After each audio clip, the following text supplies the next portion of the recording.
our president, Donald Trump, has threatened to revoke the citizenship of Rosie O'Donnell. Take a look.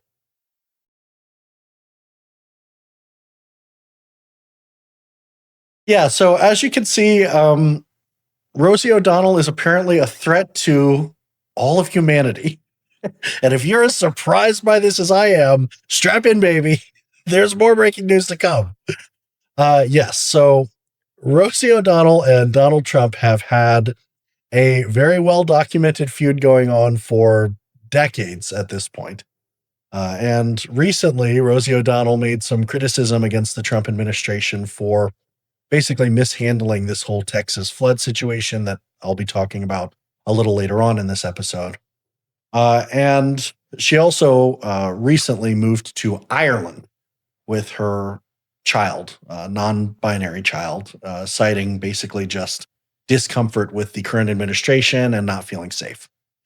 So because Rosie O'Donnell dared to practice her First Amendment right of free speech, Donald Trump is saying she is not only a terrible person, but a threat to all of humanity. And he's saying that the only way to fix that might be robbing her of her citizenship. So I am of a few minds with this topic, and I wanted to bring it up for a couple of reasons.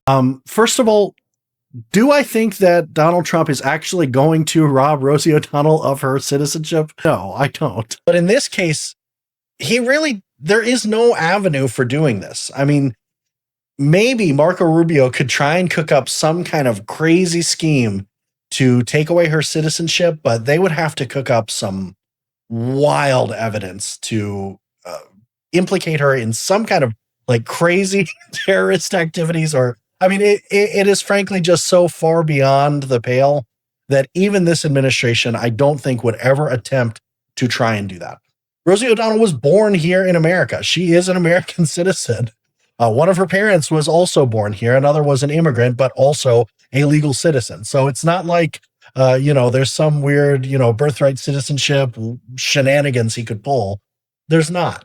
She's a U.S. born citizen. So to take away her statehood like that would be, frankly, unconscionable. I mean, it would just be a horrific, craven, terrible thing to do. But it would be very difficult. It would be extraordinarily difficult.